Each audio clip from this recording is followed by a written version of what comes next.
क्या आप cosmetic surgery अपने लिए चूज कर रहे हैं या किसी प्रेशर की वजह से?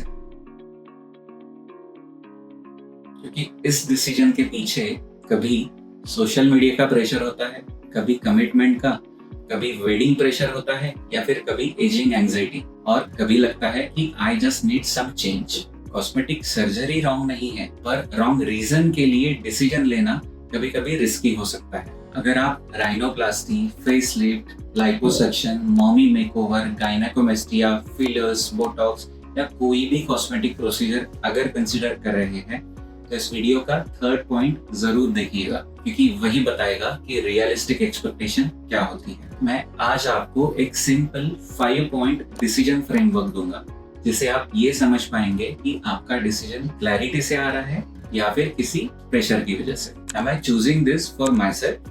सबसे पहला क्वेश्चन, क्या ये डिसीजन आपका है? कई पेशेंट्स जेन्युइन कंसर्न के साथ आते हैं। इन्होंने बहुत दिनों से सोच रखा होता है। They definitely know what change they actually want. They want improvement, not approval. But कई बार डिसीजन कंफ्यूजन या प्रेशर से भी आता है। किसी ने कमेंट कर दिया, पार्टनर ने कुछ सजेस्ट कर दिया, वेडिंग पास आ रही थी, सोशल मीडिया पे फोटो कंपैरिजन होने लग गई, या फिर मेरे ही किसी सेल्फी में प्रोपोर्शंस आर नॉट इनफ। यहाँ पॉज लेना जरूरी है। कॉस्मेटिक सर्जरी तब हेल्दी डिसीजन होती है जब पेशेंट खुद की क्लैरिटी के साथ है, किसी के प्रेशर की वजह से नहीं। Just to give you idea, the number of cosmetic procedures we do has equal component of cases which we have rejected because of the wrong concerns or the clarity was not there on the part of the patients, because we believe good aesthetic decision अपने लिए होता है, किसी को please करने के लिए नहीं। Is this a stable concern or a sudden trigger?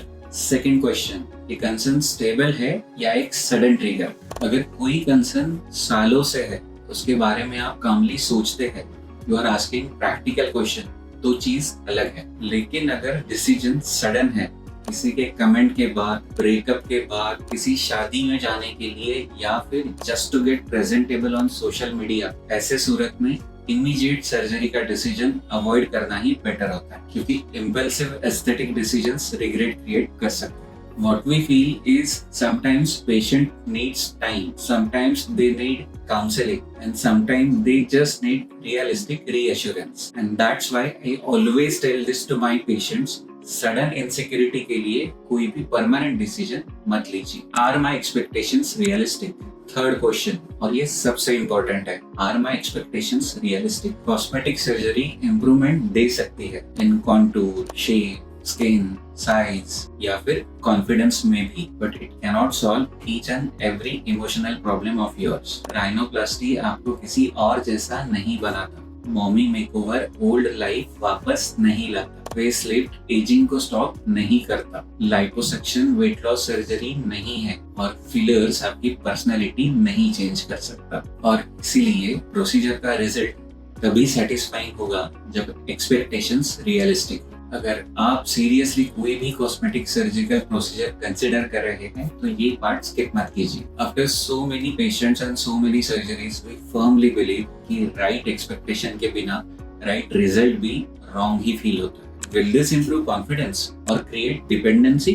Fourth question, ये डिसीजन कॉन्फिडेंस इंप्रूव करेगा या डिपेंडेंसी क्रिएट करेगा? हेल्दी एस्थेटिक डिसीजंस में patients usually try to address one specific concern, but in unhealthy pattern, after one cosmetic procedure, patient immediately starts searching for other flaws in their identity. एक concern correct हुआ, दूसरा start, दूसरे के बाद तीसरा, तीसरे के बाद चौथा, ये साइकिल डेंजरस हो सकती है। बॉडी डिस्मॉर्फिक डिसऑर्डर या सीवियर बॉडी इमेज डिस्ट्रेस, ऐसे कंडीशंस में कॉस्मेटिक प्रोसीजर्स यूजुअली सेटिस्फैक्शन नहीं दे पाते। In fact in some cases psychological support भी जरूरी होता है। एथिकल कंसल्टेशन का रोल बस प्रोसीजर सजेस्ट करना नहीं होता, कभी कभी प्रोसीजर डिले करना, रिफ्यूज करना और asking for help from a good psychological consult, ये भी जरूरी होता है।